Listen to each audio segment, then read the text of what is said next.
হে WhatsApp guys, কেমন আছো সবাই? আশা করি সবাই খুব ভালো আছো। র্যান্ডম ভিডিও চ্যানেলের নতুন আরেকটা ভিডিওতে তোমাদের সবাইকে স্বাগত। খুব সম্প্রতি আমরা ফ্রম নামের একটা সিরিজ শুরু করেছি এবং এ পর্যন্ত তার 4টা এপিসোড আমরা দেখেছি। তো বাড়তি কোনো ভূমিকা না করে ছোট্ট একটা ব্রেক দিয়ে চলো আমরা সরাসরি মূল ভিডিওতে চলে যাই। হ্যালো বন্ধুরা, আজ আমরা এমন একটি অ্যাপ সম্পর্কে তোমাদের বলতে চাই যে অ্যাপটির অফিসিয়াল পার্টনার হচ্ছে পিএসজি।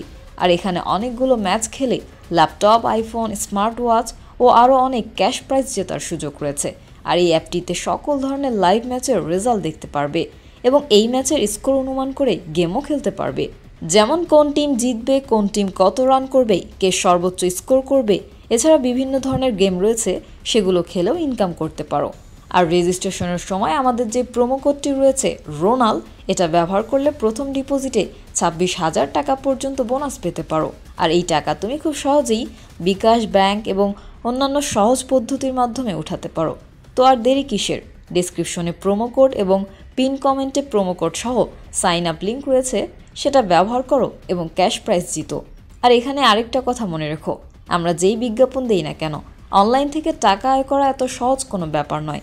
তোমরা কোনো আর্থিক ক্ষতির সম্ভাবনা রয়েছে এমন কোনো ওয়েবসাইটে যাবে না। তো ব্রেক শেষে আমরা মূল ভিডিওতে চলে আসলাম। তো চতুর্থ পর্বের লাস্টে আমরা দেখেছিলাম যে ভেক্টর অনেকগুলো কবর খুঁড়ছিল আর ডোনা তাকে বলছিল তুমি এসব কি করছো, কেন করছো। ভেক্টর তখন বলেছিল আমি জাস্ট তোমাদেরকে সাহায্য করছি, কারণ এই কবরগুলোর তোমাদের প্রয়োজন হবে। ওরকম একটা সাসপেন্স নিয়ে কিন্তু চতুর্থ এপিসোড শেষ হয়ে গিয়েছিল। তো এরপর পঞ্চম পর্বের শুরুতে আমরা দেখতে পাই ভেক্টর কবর খোঁড়ার সময় ডোনাকে বলে আমি ছোটবেলাতে প্রথমবার যখন সাদা ছেলেটিকে দেখেছিলাম তখন এই শহরে অনেক মানুষ মারা গিয়েছিল, আর এবার অনেক বছর পরে তাকে আমি আবার দেখেছি।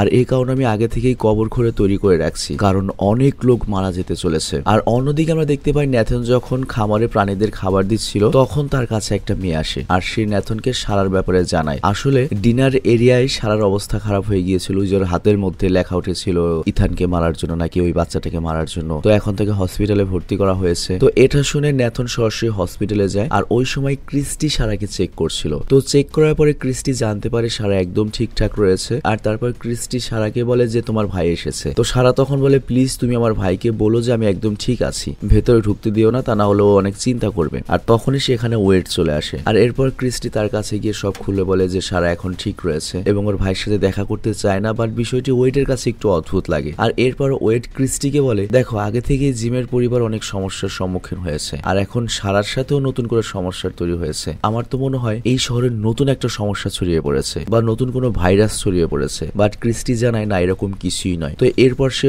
ওয়েডের হাত কাঁপার ব্যাপারে জিজ্ঞাসা করে, কিন্তু ওয়েড ক্রিস্টির কথা এড়িয়ে যায়। আবার এতক্ষণে ন্যাথনও সেখানে চলে এসেছে, সারার ভাই। আর এরপর ক্রিস্টি ওয়েডকে বলে ন্যাথনের তার বোনের সাথে হসপিটালে থাকা ঠিক হবে না। ওয়েড বলে হ্যাঁ ঠিক আছে। আর এরপর সে বেরিয়ে আসে আর তারপর ওয়েড ন্যাথনকে বলে তোমার বোন একদম ঠিক রয়েছে, তুমি টেনশন করো না, তুমি কাল সকালে ওর সাথে দেখা করো। কিন্তু ন্যাথন এখনই সারার সাথে দেখা করতে চায়, বাট ওয়েড তাকে নিষেধ করে। তো এই কারণে ন্যাথন আর কোনো প্রশ্ন না করে সেখান থেকে চলে যায়। আর ক্রিস্টি এই সবকিছু কিন্তু দেখছিল। আর অন্যদিকে জিমের বাড়িতে অ্যাথিন সারার জন্য কষ্ট পাচ্ছিল আর তারপর তাকে জিম বলে দেখো ক্রিস্টি সারার দেখাশোনা করবে, তোমার টেনশন করতে হবে না, আর এখন আমাদের নিজেদের একটা গেম খেলতে হবে। তো এরপর জিম তরিতাকে বলে আমরা যখন এখানে এসেছিলাম তখন আমাদের কাছে এইখানকার লোকেদের প্রশ্ন করার মতো অনেকগুলো প্রশ্ন মাথায় এসেছিল আর সেই প্রশ্নগুলো আমরা এখন দেয়ালে লিখতে শুরু করব যাতে আমরা ওই সকল প্রশ্নের উত্তর পেতে পারি। তো এরপর জিম করে কি সেই সকল প্রশ্ন দেয়ালে লিখতে শুরু করে আর অন্যদিকে ন্যাথন করে কি সারার রক্তে মাখা কাপড় দেখতে পায় আর তারপর সে তার বোনকে নিয়ে চিন্তা করতে থাকে। আর এইদিকে হসপিটালে সারা দেখে তার হাতের নিশানাটা চলে গিয়েছে, কিন্তু তাকে যে এখন অ্যাথিনকে মারতে হবে সেটা তার মনে ছিল। এরপর সে ক্রিস্টির কাছে যায় আর ক্রিস্টিকে বলে আমার ঘুম আসছে না। তো এই কথা বলে সে ক্রিস্টির পাশে বসে পড়ে আর তারপর সারা ক্রিস্টিকে প্রশংসা করে বলে তোমাকে আর ড্যানিকে একসাথে দেখলে অনেক সুন্দর লাগে, আই মিন ওই পুলিশকে। তো ক্রিস্টি তখন বলে দেখো ব্যাপারটা ওরকম না, আমরা দুজন জাস্ট কে বলি বন্ধু। আর আমার মেরিয়েল নামের একটা ফিয়েন্সে ছিল, মানে ওর সাথে আমার বিয়ে হওয়ার কথা ছিল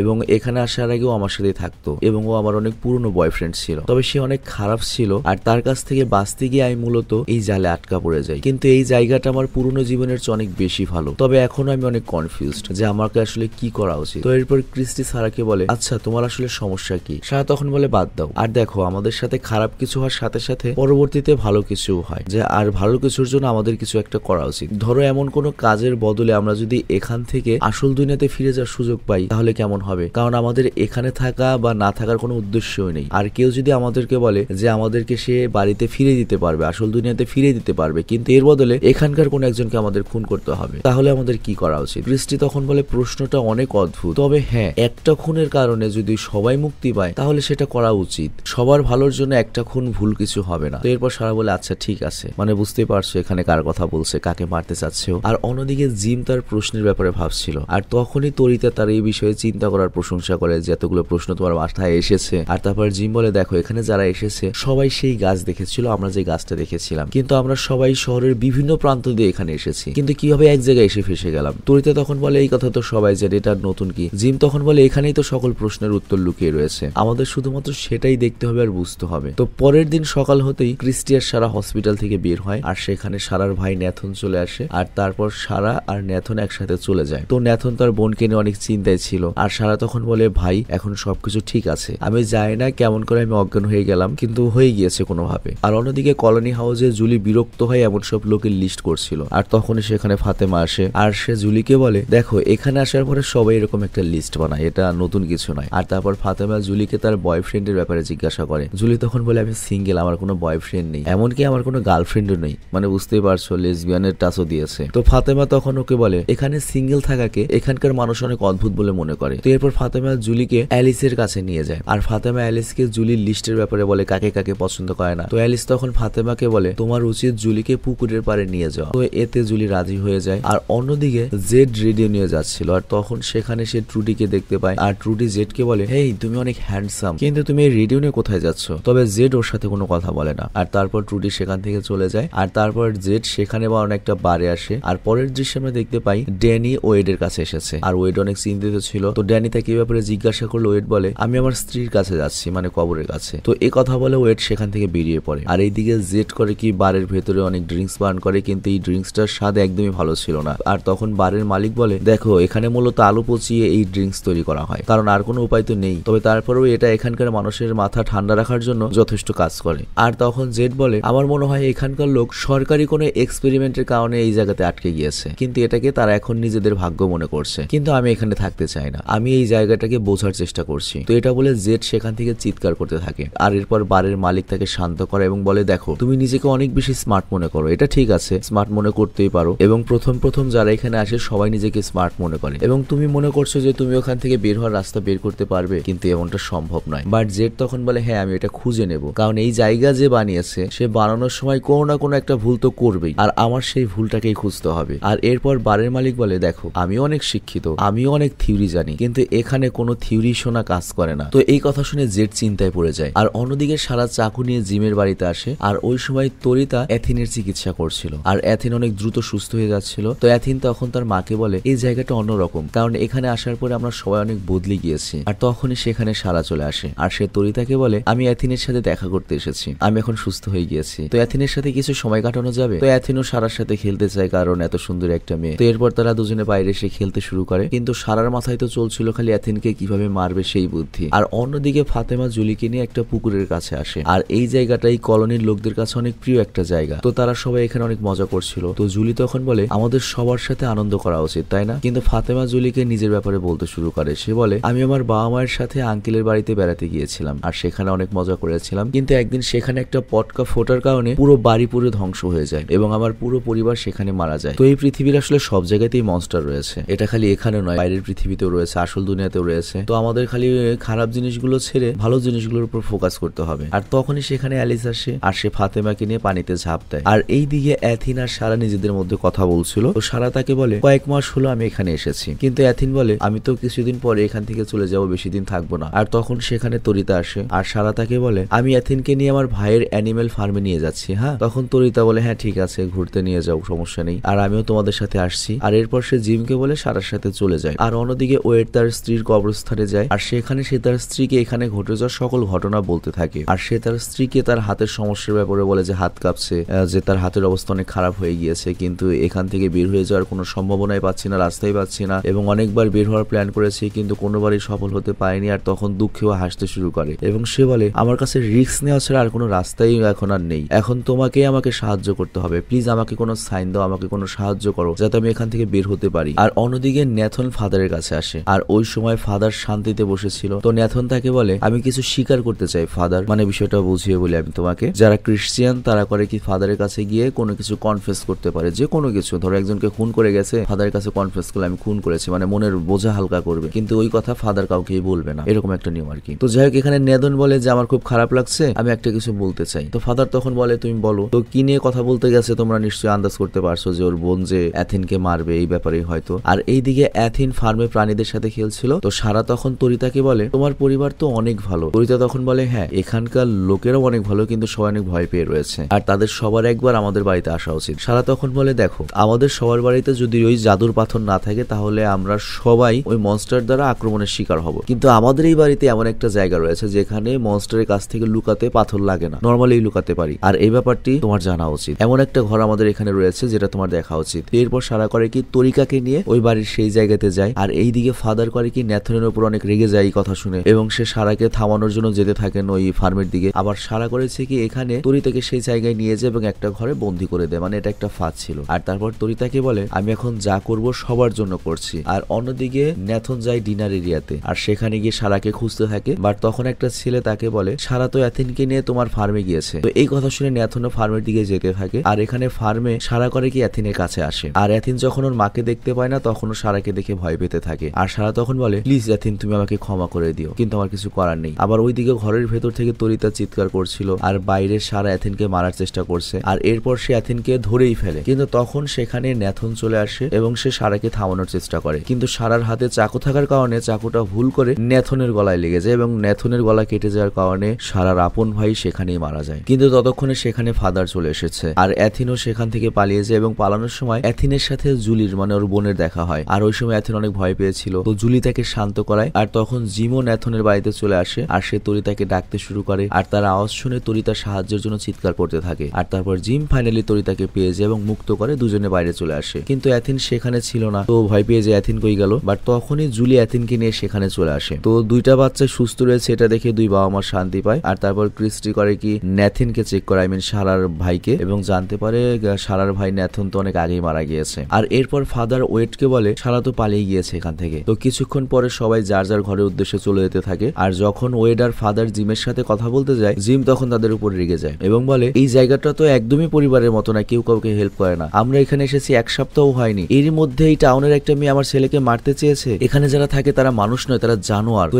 এরপর জিম তাদের বাড়িতে চলে আসে। জুলি তার বাবাকে বলে আমি অ্যাথিনকে জঙ্গলের দিক দিয়ে পালাতে দেখি, তারপর ওকে ধরে আমি ঘরে নিয়ে এসেছি, মানে ওর ভাইয়ের কথা বলছে। তো এরপর জিম করে কি এই জায়গা থেকে বের হওয়ার জন্য নিজের প্রশ্নের উত্তরগুলো খুঁজতে থাকে যে কোন ক্লু রয়েছে যেটার মাধ্যমে সে এখান থেকে বেরোতে পারবে। আর অন্যদিকে ওয়েট ক্রিস্টির কাছে আসে, আর ওই সময় ক্রিস্টি অনেক কষ্টে ছিল। তো ওয়েট এই ব্যাপারে তাকে জিজ্ঞাসা করলে সে বলে সারা এই ব্যাপারে কাল আমাকে বলেছিল, মানে ওই ডাক্তারকে, কিন্তু আমি ওর কথাটা বুঝতে পারিনি। তোমাদের নিশ্চয়ই মনে আছে সারা জিজ্ঞাসা করেছিল ক্রিস্টিকে যে যদি সবার ভালোর জন্য একজনকে খুন করি তাহলে কি ওটা খারাপ কিছু হবে নাকি? ক্রিস্টি বলেছিল না ওটা ভালো কিছুই হবে বা উচিত। তো যাই হোক ওয়েট তখন ক্রিস্টিকে বলে না এতে তোমার কোনো দোষ নেই। বাট ক্রিস্টি তখন বলে কাল সারা রাত আমি সারার সাথে ছিলাম, ওকে দেখে আমার অনেক শান্ত মনে হয়েছিল, কিন্তু আমার দুর্ভাগ্য আমি ওকে সঠিক পরামর্শটা দেইনি, আর তার জন্য এসব হলো। ওয়েট তখন বলে দেখো আমি তোমাকে অনেক ভরসা করি, সারাকে তুমি যা বলেছো তুমি হয়তো ঠিকই বলেছো, আর আমিও জানি যদিও তুমি একজনকে বাঁচাতে পারোনি কিন্তু পরবর্তীতে তুমি আরো অনেক লোককে বাঁচাবে, কারণ অতখানি কোয়ালিটি তোমার ভিতরে রয়েছে। তো এরপর ক্রিস্টি ওয়েটকে বলে আপনার একটু আরাম করা প্রয়োজন, আর তখনই সেখানে রেডিও বাজতে থাকে। আর ওয়েট তখন এই জায়গা থেকে বের হওয়ার একটা সংকেত পায়, মানে এখানে হুট করে রেডিও বাজলো কিভাবে, আর এই সংকেতটা দিল কে, মানে কিভাবে বেরোবে, আর এরকম একটা সাসপেন্সের সাথে 5 নম্বর এপিসোডটা শেষ হয়ে যায়। তো এবার চলো আমরা 6 নম্বর এপিসোডে চলে যাই। তো 6 নম্বর পর্বের শুরুতে আমরা ওয়েড আর ডেনিকে দেখতে পাই, আর তারা দুজনে মিলে ন্যাথনের মৃতদেহ কবর দিচ্ছিল। আর অন্যদিকে ফাদার বাকিদেরকে ন্যাথনের যে ভালো কাজগুলো ছিল সেগুলো আজ সম্পর্কে বলছিল, আর এরপর তিনি সবাইকে ন্যাথনের জন্য প্রার্থনা করতে বলেন। আর তখন সেখানে তরিতা চলে আসে, আর তারপর সেখান থেকে সবাই চলে যাওয়ার পরে ফাদার তরিতার কাছে যায়, আর তরিতা ফাদারকে বলে আমার বাড়িতে ফ্রাঙ্কের কিছু জিনিস পড়েছিল আর সেগুলো আমি আপনাকে দিতে এসেছি। তো এরপর ফাদার তরিতার কাছ থেকে জিনিসগুলো নিয়ে নেয়, আর তারপর তরিতা ফাদারকে বলে আমার ছেলে অ্যাথিন এখনো কিন্তু অনেক ভয় পেয়ে রয়েছে। ফাদার তখন বলে আমিও অ্যাথিনকে নিয়ে অনেক চিন্তা করছি। তরিতা তখন বলে আপনি এই সব কথা মানুষদের কেন শোনান? ফাদার তখন বলে দেখো এখানে একটাও বাইবেল নেই, তাই আমার যতটুকু বাইবেলের কথা মনে রয়েছে আমি সেগুলো লিখে রেখেছি, আর এইসব কথা আমি সবাইকে শোনাই। আর তারপর তরিতা ফাদারকে বলে হয়তো আমরা সবাই মনে হয় মারা গিয়েছি তাই না, আর এই জন্য এগুলো কোনো কাজেরই নয়, তাই আমরা সবাই এখানে আটকা পড়ে গিয়েছি, না এখান থেকে বাইরে বেরোতে পারবো না কোথাও যেতে পারবো। কিন্তু ফাদার বলে ব্যাপারটা এমন মনে করো না, কারণ আমরা সবাই এখন অনুভব করতে পারছি এবং এখনো আমাদের সবার ভেতরে নিজেদের বাড়ি ফিরে ফেরত যাওয়ার মতো আশাটা রয়েছে, আর হয়তো এই কারণে আমরা বেঁচে রয়েছি। তো এরপর তিনি তরিতাকে সান্ত্বনা দেন আর বলেন, তুমি তোমার পরিবারের সাথে এখানে নিরাপদেই আছো এবং এই পৃথিবীতে তোমার এখন অনেক কাজ বাকি রয়েছে, তো বেঁচে থাকতে হবে, ভয় পাওয়া যাবে না, হতাশ হওয়া যাবে না। তো এরপর তরিতা ফাদারের কথায় হ্যাঁ বলে সেখান থেকে চলে যায়, আর তারপর ফাদার সেখান থেকে বেসমেন্টে চলে আসে, আর এই জায়গাতে তিনি মূলত লুকিয়ে সারাকে বেঁধে রেখেছেন। তো এরপর ফাদার সারাকে সব সত্য বলতে বলে, যে যা যা হয়েছে সব সত্য বলো। আর এইদিকে জেড মনে করে রেডিও সিগন্যালের মাধ্যমে সে পৃথিবীর লোকদের সাথে বা বাইরের লোকদের সাথে যোগাযোগ করতে পারবে, আর এই জন্য সে সকল গাড়ি থেকে রেডিওর তার খুলছিল। আর অন্যদিকে জুলি ভেক্টরের কবর খোদার গর্ত দেখে চিন্তায় পড়ে যায় যে এত কবর কেন খুঁজেছে। আর তারপর সে আবারও কলোনি হাউসে চলে যায়, আর সেখানে সে বাইরে কিছু ফুল দেখতে পায়। ওই ফুলগুলো নিয়ে সে ঘরের ভেতরে চলে যায়, আর তখন ড্যানি আর ওয়েড কাজ করার সময় সারার ব্যাপারে কথা বলতে থাকে। তো ড্যানি তখন বলে, সারা আমার মা এবং আমার পরিবারকে নিজের পরিবারের মতো মনে করে, কিন্তু ওয়েড বলে, দেখো এখানকার সব জিনিসই বিপজ্জনক, কাউকেই বিশ্বাস করতে নেই, আমাদের সবসময় সাবধানে থাকা উচিত, এবং এখানে অনেকের সম্পর্কে আমরা অনেক কম জানি। আর তাছাড়া এখানে আরো অনেক জিনিস রয়েছে যেগুলো আমরা এখনো আবিষ্কারই করতে পারিনি, যেমন এই জাদুর পাথরের কথাই ধরো না কেন, জাদুর পাথরটা কিভাবে আমি পেলাম, আবার যখন পেলাম তখন মনে করতাম এটা শুধুমাত্র ঘরের মধ্যেই কাজ করে, কিন্তু এই জাদুর পাথর দিয়ে কিন্তু আমরা ওই ভ্যানের ভেতরে পুরো রাতও কাটিয়ে দিয়েছিলাম, আর এই জাদুর পাথরটা কিন্তু আমরা জঙ্গলেই খুঁজে পেয়েছিলাম। তো এর জন্য আমার কাছে মনে হয় এই জঙ্গলই হচ্ছে একমাত্র জায়গা যেখান থেকে আমরা অনেক কিছু পেতে পারি, তো আমি আবারও জঙ্গলে যাওয়ার কথা ভাবছি। তো ড্যানি তখন বলে, এমনটা করা তো আরো বেশি বিপজ্জনক হতে পারে, কিন্তু ওয়েট তখন বলে, হতে পারে আমাদের বাড়ি ফিরে যাওয়ার রাস্তা হয়তো এই জঙ্গলের মাঝেই লুকিয়ে রয়েছে। বাট ড্যানি তখন বলে, এমনটা হতে পারে না, হতে পারে এখানে আমরা সারা জীবনের জন্য ফেসে গিয়েছি। তো এই কথা বলে ড্যানি মন খারাপ করে সেখান থেকে চলে যায়। আর অন্যদিকে তরিতা দেখতে পায় জিম অনেক কনফিউজড, আর এরপর তরিতা জিমকে তার মন মরা হওয়ার কারণ জিজ্ঞাসা করে, আর তখন জিম বলে, এই বাড়ির তারগুলো কোনোটার সাথে জুড়ে নেই, এইসব তারে তো কারেন্ট চলাচল করার কথা না, কিন্তু তারপরে এই তারে কারেন্ট রয়েছে, এটা কিভাবে সম্ভব? মানে বিষয়টা বুঝিয়ে বলি, মনে করো তুমি যদি বাল্ব জ্বালাতে যাও, মেন তার থেকে একটা তার আনতে হবে না, কিন্তু কোনো তারের সাথে যুক্ত না, কিন্তু তারপর সব জ্বলে, কিন্তু এটা কিভাবে সম্ভব? তো যখন এমনটা ভাবছিল তখন এখানে জেড চলে আসে, আর সে জিমকে বলে, তোমার সাহায্যের আমার প্রয়োজন। আর তখন তরিতা বলে, এই তুমি সেই ছেলে না যে আমাদের গাড়িকে ধাক্কা দিয়েছিলে, তোমার কারণেই আমরা সবাই মারা যেতে পারতাম। তখন জেড বলে, সেদিন গাড়ি আমি না বরং আমার বন্ধু চালাচ্ছিল, আর ও তো অনেক আগেই মারা গিয়েছে, আর আমি এখান থেকে জাস্ট বের হওয়ার রাস্তা খুঁজছি, তো আমাকে আপনাদের সাহায্য করা উচিত। আর অন্যদিকে ফাদার আর সারা নিজেদের মধ্যে কথা বলছিল। তো ফাদার সারাকে বলে, দেখো আমি এখানে অনেক বই পেয়েছি, আর তোমার এই ব্যাপারগুলো নিয়ে ভাবা উচিত, কারণ এখানে কমপক্ষে 72টা বই রয়েছে, আর আমার মনে হয় এই বইয়ে এখানে যারা থাকে তাদের সবার কাহিনী লেখা হয়। তো এখন সারা ফাদারের কথা বুঝতে পারছে। আর অন্যদিকে জঙ্গলে জিম আর জেড মিলে গাড়ি থেকে কিছু জিনিস বের করছিল, আর তখন জিম দেখে গাড়ির ব্যাটারি শেষ হয়ে গিয়েছে। আর তখন জেড বলে, কিন্তু আমাদের রেডিও সিগন্যালের জন্য তো কারেন্টের প্রয়োজন হবে। এরপর তারা কাজের সকল জিনিস নিয়ে আবার ফেরত চলে আসে। আর এইদিকে তরিতা আর অ্যাথি ডিনার এরিয়াতে চলে আসে, আর এখানে তরিতার কাছে রান্নাঘরের কিছু জিনিস ছিল, আর তরিতা তখন জিনিসগুলো মিসেস চ্যানকে দিয়ে দেয়, আর মিসেস চ্যান তখন তাকে স্টোরেজ রুমে নিয়ে যেতে থাকে। তো তরিতা যখন স্টোরেজ রুমে যাচ্ছিল তখন সে খেয়াল করে যে অ্যাথিন এখনো সারাকে নিয়ে ভয় পেয়ে রয়েছে। আর তখন তরিতা তাকে বলে, দেখো সারা তো আর এখন এখানে নেই, শুধু ওকে নিয়ে ভয় পেও না। তো এরপর তারা তিনজন মিলে স্টোরেজ রুমে আসে, আর সেই জিনিস রাখতে শুরু করে। আর তখন তরিতা সেখানকার বাকি জিনিসগুলো চেক করতে থাকে, আর তখন সেই জিনিসগুলোর মধ্যে নিজের পুরনো ব্রেসলেট দেখতে পায়, আর এটা দেখে সে পুরো শকড হয়ে যায় এবং সেটাকে সে নিয়ে নেয়। আর তারপর অ্যাথিন যখন তাকে এই ব্যাপারে জিজ্ঞাসা করে তখন তাকে কিছুই বলে না। আর অন্যদিকে জেড আর জিম একটা গাছের কাছে যায়। তো জেড জিমকে বলে, তোমাকে গাছের ওপরে গিয়ে অ্যান্টেনাটা লাগাতে হবে, আর আমি এখান থেকে রেডিওর ফ্রিকোয়েন্সি চেক করব, যদি সিগন্যাল পাই তারপর আমরা বাইরের পৃথিবীর কাছে সাহায্য চাইবো, আর এই জিনিসটা যদি কাজে আসে তাহলে আমরা একটা বড় রেডিও বানিয়ে পুরোপুরি সাহায্য নিয়ে এখান থেকে বাড়ি যেতে পারবো। তো জিম তখন বলে, এটা তো অনেক ভালো একটা আইডিয়া। তো জেডও তখন বলে, হ্যাঁ, আর আমার মতো বুদ্ধিমান লোকের মাথায় এই ধরনের আইডিয়া তো আসবে, এটা স্বাভাবিক ব্যাপার। কিন্তু এই কথায় উল্টো জিমের রাগ হয় এবং সে ওখান থেকে চলে যেতে থাকে। বাট জেড তখন ক্ষমা চায় যে, না, তোমার মাথায় বুদ্ধি আছে, প্লিজ আমাকে সাহায্য করো। তো এরপর তারা দুজনে মিলে কাজে লেগে পড়ে। আর অন্যদিকে ওয়েড হসপিটালে আসে, আর সেখানে ক্রিস্টি ভেতরে কাজ করছিল। আর তারপরে ওয়েড ক্রিস্টিকে বলে, তোমার ড্যানির ব্যাপারে কি মনে হচ্ছে, কারণ আজকাল সে অনেক ভয় থাকে। ক্রিস্টি তখন বলে, সে আজকাল তোমার আশেপাশের জিনিসটা অনেক বেশি চিন্তা করে। ওয়েড বলে, এটা তো আমিও বুঝতে পারছি, আর তাই আমি ওর উপরে কোনো কাজের চাপ দিচ্ছি না। তো এরপর ক্রিস্টি বলে, তেমন কিছু না, সে তার কাজ করে আর মানুষদের দেখাশোনা করে, আর সে তার বাবার কথাও মনে করে, হতে পারে এই কারণে সে অনেক বেশি চিন্তায় থাকে। আর তারপর ওয়েড বলে, আমি এই জিনিসটি বুঝতে পারি, ড্যানি তার বাবাকে অনেক ভালোবাসতো, কিন্তু এই কথা সে তার বাবাকে কখনো বলতে পারেনি। আর অন্যদিকে চার্জে ফাদার সারাকে এই বই পড়িয়ে শোনায়, সেখানে লেখা ছিল কাহিনীটা হয়তো সত্যি হবে, কিন্তু সারা বলে, আমার এরকম মনে হয় না। ফাদার বলে, দেখো, এইসব কাহিনী জাদু আর সার্ভাইভালের, এখান থেকে যদি আমরা টিকে যাই পরবর্তী কাহিনীটা হয়তো আমাদেরটাই হবে, আমাদের নিয়ে বই হবে, এবং আমাদের সবাইকে হয়তো এখানে সার্ভাইভ করার জন্য বেছে নেওয়া হয়েছে। তো এখানে তোমার সাথে কি কি হয়েছে তার সব আমাকে বলে দেওয়া উচিত তোমার। তো সারা এরপর সবকিছু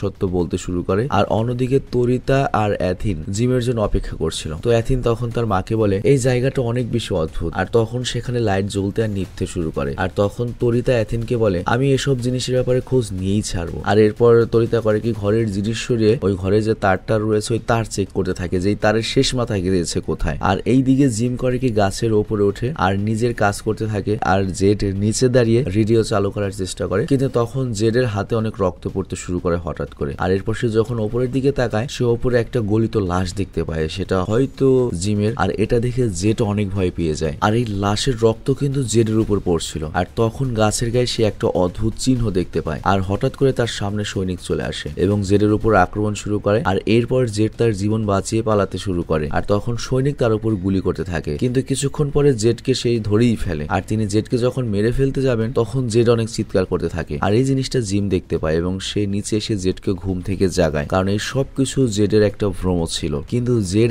এত বেশি ভয় পেয়ে গিয়েছিল যে সে কিছু না ভেবেই সেখান থেকে পালাতে থাকে। আর অন্যদিকে সারা ফাদারকে বলে আমি একটা আওয়াজ শুনতে পাই, আর সেই আওয়াজ আমাকে বলেছে এখান থেকে বের হতে সে আমাকে সাহায্য করবে এবং আমাকে আগেই বলেছিল যে জিমের পরিবার এখানে আসার পরই অনেক লোক মারা যাবে। আর এটাও কিন্তু সেই আওয়াজটা আমাকে বলেছিল এবং সেই কথা কিন্তু সত্যিও হয়েছে। আর সে আওয়াজ আমাকে আগেই বলেছিল যে আমাদের গ্রামে দুটো গাড়ির ধাক্কা লাগবে। আর এরকমটা কিন্তু আমাদের এখানে আগে কখনোই হয়নি যে একসাথে দুটো আলাদা আলাদা পরিবার দুটো আলাদা আলাদা গাড়ি এখানে এসে আটকা পড়বে। তো এতদিন ওই আওয়াজ আমাকে যা যা বলেছে সব সত্য হয়েছে। আর সেই আওয়াজটা আমাকে প্রতিজ্ঞা করেছে আমি যদি অ্যাথিনকে মেরে ফেলি তাহলে সে আমাকে আমার বাড়িতে পৌঁছে দেবে। কিন্তু আমি এমনটা কিভাবে করবো আমি বুঝতেই পারছি না। তো এটা শুনে ফাদার তো চিন্তায় পড়ে যান। আর তিনি সারাকে বলেন তার মানে এবার সে আওয়াজ তোমাকে বেছে নিয়েছে। তো এর মানে হচ্ছে তুমি এখন এখানকার সব থেকে বিশেষ ব্যক্তি। মানে ফাদার এখানে নিজেও কনফিউজড এবং এই সবকিছু সারার মনের কোনো ভ্রম নয় এবং সারা সত্যি আওয়াজ শুনতে পায়। তো যাই হোক সারা যখন আওয়াজ শুনে তখন সারা কষ্ট পেতে থাকে। আর এরপর সেই আওয়াজটা সে আবারও শুনতে পায়। আর এরপর সারা ফাদারকে কাগজ আর কলম আনতে বলে। আর অন্যদিকে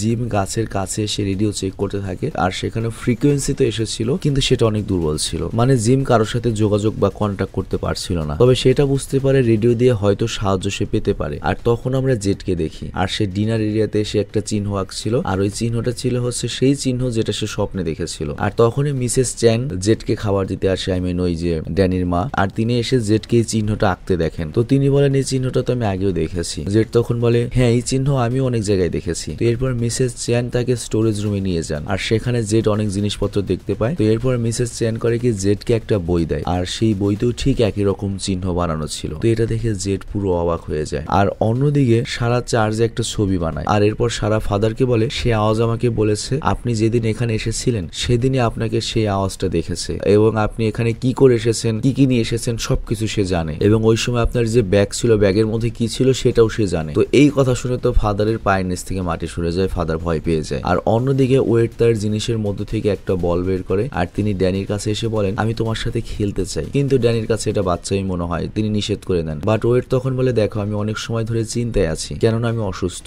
আর এই জন্য তোমার আমাকে সাহায্য করা উচিত। তো এই কথায় ড্যানি উদাস হয়ে যায় আর ড্যানি তখন তাকে বলে আপনার চিকিৎসা আমরা করিয়ে দেবো। বাট ওয়েট বলে দেখো যাই করো না কেন আমি হয়তো বেশি দিন বাঁচবো না, কিন্তু আমি তোমাকে বিশ্বাস করি যে আমার অবর্তমানে এই শহরের সবচেয়ে ভালো খেয়াল তুমিই রাখতে পারবে। আর আমি চলে যাওয়ার পরে তুমি এই জায়গার দেখাশোনা ভালো মতো করবে, কিন্তু মারা যাওয়ার আগে আমি এই শহর থেকে বের হওয়ার চেষ্টা করতে চাই। আর এই কারণে আমাকে জঙ্গলের ভেতরে যেতে হবে। হতে পারে আমি সফল হব কিংবা হতে পারে আমি মারা পড়বো। তো ড্যানি তখন বলে আমি বিশ্বাস করি আপনি সফলই হবেন কারণ আমি আপনাকে নিয়ে অনেক গর্ব করি। তো এরপর তারা দুজন বাইরে বেরিয়ে আসে এবং তারা খেলতে শুরু করে। আর অন্যদিকে জিম বাড়িতে রেডিওটা নিয়ে আসে আর সে তরিতাকে এই ব্যাপারে বলতে চায়, কিন্তু সে দেখে তরিতা এতক্ষণে ঘরের দেয়ালি ভেঙে ফেলেছে, মাটি খুঁড়ে ফেলেছে, বেসমেন্টে চলে গিয়েছে। তো এরপর জিম করে কি নিচে যায় আর সেখানে দেখতে পায় তরিতা তো অনেক গর্ত করে ফেলেছে। তো তরিতা তখন বলে তার ছাড়া কারেন্ট ছাড়া লাইট জ্বলে এটা আমার কাছে অনেক আজব লেগেছে। তো আমি এটা খোঁজ করার চেষ্টা করছি যে কই থেকে এটার উৎস আসছে এবং এই সবকিছু তো মাটির নিচ দিয়ে কিভাবে গেল। জিম তখন বলে এখানকার সবকিছু আসলে অদ্ভুত। তরিতা তখন বলে হ্যাঁ ঠিক বলেছো, আমার কাছে এখানকার কোনো জিনিসই সাধারণ মনে হয় না। তো এরপর সে জিমকে তার ব্রেসলেট দেখায় এবং বলে বাচ্চার ডেলিভারি হওয়ার সময় হসপিটালে এই ব্রেসলেটটি আমি হারিয়ে ফেলেছিলাম আর তখন আমি এটাকে অনেক খুঁজেছি পাইনি, কিন্তু এইখানে এটা কিভাবে আসলো। তো এই কথা শুনে জিম বলে না এটা কিভাবে সম্ভব, হয়তো একই রকম দেখতে আরেকটা। বাট তরিতা বলে এটা তো হতেই পারে না, এটা আমি নিজের হাতে বানিয়েছিলাম আর এই চিহ্নটি আমার ব্রেসলেটে ছিল, এটা এখানে কিভাবে আসতে পারে, নিশ্চয়ই এখানে অনেক রহস্য লুকিয়ে রয়েছে আর আমরা খুব তাড়াতাড়ি সেগুলো খুঁজে নেব। তো জিম তখন বলে ঠিক আছে আমিও তোমাকে এই কাজে সাহায্য করব। আর পরের দৃশ্যে আমরা দেখি ফাদার জঙ্গলের মধ্যে একটা গর্ত করছে আর সেখান থেকে একটা ব্যাগ বের করে আর সেই ব্যাগে একটা মদের বোতল আর রক্ত ভেজা একটা কাপড় আর একটা রেপার ছিল। তো সারা কাগজের ছবিটা এঁকেছিল ছিল এটাই রেপারেরই ছিল। তো এটা দেখে ফাদার একবারে ভয় পেয়ে যায়। আর এইদিকে ওয়েড আর ড্যানি খেলছিল, আর তখনই ওয়েড তার হাতের কাঁপুনি নিয়ে চিন্তা করে ওঠে। তো ড্যানি তখন বলে, ভয় পাবেন না, আপনি অনেক ভালো এবং আমার বিশ্বাস আপনি জঙ্গল থেকে যখন ফিরে আসবেন তখন আমি আপনার জন্য ব্যাট বানাবো এবং একসাথে আবারও খেলবো। তো এই কথা শুনে ওয়েড হাসতে শুরু করে, আর এরপর তারা আবারও খেলতে শুরু করে। আর এর কিছুক্ষণ পরে রাত হয়ে যায়, আর কলোনি হাউসে প্রিন্স নামের একটা ছেলে ছিল, আর সে দেখে সবাই শুয়ে পড়েছে। তো এরপর সে উপরের ঘরে আসে, আর সে দেখতে পায় একটা মেয়ে তাকে বাইরে থেকে দেখছিল, অনেক সুন্দরী একটা মেয়ে, আর তার কাছে সেই ফুল ছিল যেটা জুলি তার বাড়ির বাইরে পেয়েছিল। আসলে এই ফুলটা প্রিন্স নামের ওই ছেলেটা জুলির জন্য এসেছিল, সে জুলিকে পছন্দ করে। তো যাই হোক, ওই মেয়েটি, অনেক সুন্দরী মেয়েটি প্রিন্সকে বলে, আমি ভেতরে এসে তোমার সাথে দেখা করতে চাই। তো আমরা তো বুঝতে পারি এত রাত করে তো জীবনেও কোনো মেয়ে না, রাত্রে তো মানুষ বাইরে থাকে না, তো আমরা বুঝতে পারছি এটা তো অবশ্যই কোনো মনস্টার। কিন্তু ওই মেয়েটিকে দেখে প্রিন্সের মনে করো যে কি বলবো, লোভ চলে আসে, পানি চলে আসে। তো এই জন্য সে কোনো চিন্তা না করে মেয়েটির কাছে যেতে থাকে এবং দরজাটা খুলে দেয়। আর এখানেই পর্বটা শেষ হয়ে যায় ভয়ঙ্কর একটা সাসপেন্সের সাথে। তো বুঝতেই পারছো এই প্রিন্স হারামজাদার জন্য, লুসামির জন্য হয়তো কলোনি হাউসে একটা বড় ধরনের ধ্বংসযজ্ঞ আসতে চলেছে, আর সেটা আমরা দেখবো আগামী ভিডিওতে। তো আজকের মতো আমি বিদায় নিচ্ছি এবং তোমাদের একটা মজার কথা বলি। এখন বাজে হচ্ছে রাত 3:16। এখন আমি এই সিরিজটার কাজ করছি এবং আরো মজার ব্যাপার হচ্ছে 7 নম্বর এবং 8 নম্বর এপিসোডের কাজও আমি এখনই করে ফেলবো। মানে সকাল 6টা পর্যন্ত আমি টানা কাজ করব। তারপর ঘুম থেকে উঠবো হচ্ছে হয়তো 11টা 12টায়, সারাটা দিন মাথা ব্যথা করতে থাকবে। তারপর কি, তারপর ফ্যামিলির সাথে সময় কাটাবো, মাথার যন্ত্রণায় বা মনে করে খিটখিটে মেজাজে সবার সাথে খারাপ ব্যবহার করব। তারপর ইদানিং শখ হয়েছে কি নতুন নতুন শখ করে রিল বানায় এলাকার কিছু গ্রামের মানুষদের নিয়ে, ভাল লাগে ওনাদের সাথে মিশতে, মানে এইসব কাজ করতে। মানে ইদানিং আমার ঘরের ভেতরে কাজ আসছে, বাইরের কাজটার প্রতি একটু আগ্রহ বেশি জেগেছে, কারণ এইসব কাজ করার পরে দেখা যায় রাত জেগে কাজ করি, সারাদিন খিটখিটে মেজাজ থাকে, সবার সাথে খুব খারাপ ব্যবহার করি। তো এই জন্য আস্তে আস্তে একটু বাইরের দিকে যাচ্ছি। র্যান্ডম অ্যানিমেশন এবং তোমার এলামেন্ট 420 দুটোই আমি ফাহাদ নামের একটা ছেলেকে দিয়ে দিয়েছি যে তুমি কাজ করো, হইলে হবে না হলে না, আমি খালি র্যান্ডম ভিডিও চ্যানেল আর সার্ভিসটা চালাতে পারবো, এর বাইরে আমার পক্ষে সম্ভব না। আর বাকি যেটুকু সময় পাই আমি গ্রামের মানুষদের সাথে নিয়ে ওই বাইরে কোনো কাজ করবো, মানে মেন্টাল রিফ্রেশমেন্টের জন্য। আর এরপর যাব হচ্ছে আমি জিমে 7টার দিকে, তারপর আবার কাজ শুরু করবো, সারা রাত কাজ করবো। তোমার ভাবির সাথে দেখা করারই সময় নেই আমার, একই বাড়িতে থাকি অথচ তার সাথে আমার দেখাই হয় না। সে তার মতো বাচ্চা নিয়ে ঘুমাচ্ছে, আমি আমার মতো এখানে কাজ করছি। আর শুধুমাত্র তাই না, এর বাইরেও আরো 4-5টা প্রজেক্ট আছে আমার, এআই নিয়ে কিছু প্রজেক্ট থাকে। তারপর আমাদের অনেক অনেক চ্যানেল আমরা ক্রিয়েট করি মনিটাইজেশনের জন্য, ওসব চ্যানেল আমি তোমাদেরকে দেখাও না, এটা আমার ভাইয়ের সাথে প্রজেক্ট। তারপরে এআই দিয়ে বিভিন্ন রিলস বা বিভিন্ন শর্ট চ্যানেল, ওগুলো আমার ভয়েসে থাকে না, মানে অন্যের ভয়েসে থাকে, মানে অনেক কিছু হ্যান্ডেল করতে হয়। তো সব মিলিয়ে মনে করো যে এত চাপে থাকি, মাঝে মাঝে মনে হয় মরে গেলে শান্তি পাইতাম। তো যাই হোক, আমি বিদায় নিচ্ছি, ভালো থেকে সুস্থ থেকো। এবং এখন থেকে র্যান্ডম অ্যানিমেশনে এবং আলামিন 420-তে আমি না থাকলেও ফাহাদ থাকবে। ফাহাদ খুবই ভালো কাজ করে এবং আলামিন 420-তে এখন থেকে নতুন নতুন যে সিনেমাগুলো আছে 2025-এর বা যে সিনেমাগুলো তোমরা সাজেস্ট করবে সেই সিনেমাগুলো তোমরা ওখানে দেখতে পাবে। এবং অলরেডি আলামিন 420-তে কিন্তু ওই যে বলিউডে যে একটা সিনেমা তৈরি করেছে মোগল সম্রাট আওরঙ্গজেবকে খারাপ বানিয়ে, এখন ওদের সিনেমায় তো মনে করো যে এরকম মুসলমানদের কত খারাপ বানানো যায়। সত্যি কথা, ওদের দেশে রাজনীতি তারপর ব্যবসা চলে এই ধর্ম দিয়ে, আর কিছু না। মানে আমার কথা হচ্ছে মধ্যযুগে এমন কোন রাজা ছিল না যে একবারে মানুষ ছিল, একটা রাজাও না। যার যার রাজ্য দখল করার জন্য যত বড় নৃশংস হজা নৃশংস হতো। হিন্দু রাজা হতো হিন্দু রাজারা মারছে, মুসলমান রাজা মুসলমান রাজারা মারছে। এখন তুমি যেভাবে যেটা রিপ্রেজেন্ট করবা সেটাই। তো ব্যাপারটা হয়েছে কি এখন যা চলে এটা আর কথা না বললাম, বলার কিছু নাই। তো যার তবে তারপরে ওই সিনেমাটা এক্সপ্লেন করেছে ফাহাদ, তোমরা একটু ওর কোয়ালিটিটা দেখে আসো কেমন এক্সপ্লেন করেছে, আমি লিঙ্ক দিয়ে দিয়েছি ডিসক্রিপশনে। আমি বিদায় নিচ্ছি, তবে তার আগে একটা কথা বলে নেই। ঘটনা হয়েছে কি, আমরা আসলে যে মানুষকে চিনি না যাই না তাকে আমরা ঘৃণা করি। মনে করো তুমি যদি হিন্দু হয়ে থাকো, তুমি মুসলমানকে ঘৃণা করো, অথচ আমারে তুমি দেখোই নাই বা আমার অনেক মুসলমানকে তুমি দেখোই নাই কেমনও। কিন্তু এই মিডিয়া প্রোপাগান্ডা, এই যে তোমার মিডিয়া, রাজনীতি, ব্যবসা, এই সব কারণে আমাদের সবসময় ডিভাইড করে রাখা হয়। আর এগুলো হাজার বছর ধরে ঘটে আসছে। তোমার আমার মতো সাধারণ মানুষের ভাতের চাহিদা, খাওয়ার চাহিদা পূরণ হইলে আনাম, কিন্তু ঘটনা হইতেছে কি এর মধ্যে আমাদের আরো কয়েকটা চাহিদা ঢুকাই দেয় তারা তাদের জন্য। তো এই জন্য নিজেদের মধ্যে ভেদাভেদ করো না, আশেপাশে যা আছে তাদের নিয়ে সুখে থাকো, যত বিষ কম ঢুকাইতে পারো তত শান্তিতে থাকবা। আর সোশ্যাল মিডিয়া কম চালাও, কারণ সোশ্যাল মিডিয়াতে ঢুকলেই খালি দেখবা ওই কিছু পেজ আছে, কিছু ইউটিউবার আছে, খালি মাথায় বিষ ঢেলে দিব, এমনকি কিছু রিপোর্টারও আছে মাথায় খালি বিষ ঢেলে দিব এবং তোমার মাথারও গুসকিয়ে দিব। এতে কি হবে, তোমার রিয়েল লাইফের যে ফোকাস, তোমার পড়ালেখার ফোকাস, অমুক ফোকাস, তুমুক ফোকাস, সব ফোকাস গুলো মনে করো এখানে চলে যায়, তুমি বাস্তব জীবনেও পিছিয়ে পড়ো। তো অনলাইনে যদি আসো, এরকম এন্টারটেইনিং সিনেমা দেখবা, ফানি জিনিস দেখবা, কখনোই ওই যে জিনিসগুলো তোমার মাথায় নেগেটিভ প্রভাব ফেলবে ওগুলো এড়িয়ে চলো। বেশিরভাগ ক্ষেত্রে যুদ্ধের জিনিসগুলো, সেটা হোক ফিলিস্তিনি, ইসরায়েল, দেখে তুমি কি করতে পারবে, কি করার ক্ষমতা আছে তোমার। তারপরে রাশিয়া, ইউক্রেন বা অমুক দেশে ওইটা হইলো, অমুক জায়গায় হিন্দু মুসলিম, অমুক জায়গায় খ্রিস্টান, অমুক তমুক, এগুলা যত পারো এড়াই চলবে। সবসময় দেখবো হচ্ছে যে জিনিসটা দেখলে তোমার মানসিক শান্তি আসবে ওইটা। যদি তুমি ধার্মিক জিনিস দেখতে চাও, তুমি তোমার ধর্মের গজল দেখতে পারো, তুমি তোমার ধর্মের শ্লোক শুনতে পারো, ভালো ভালো জিনিস বা ভালো ভালো বক্তাকে ফলো করবে। যারা উস্কানি দেয় তাদেরকে একবার এড়িয়ে চলবে। তো আমি বিদায় বিদায় নিচ্ছি, ভালো থেকো, সুস্থ থেকো, টেক কেয়ার, আল্লাহ হাফেজ।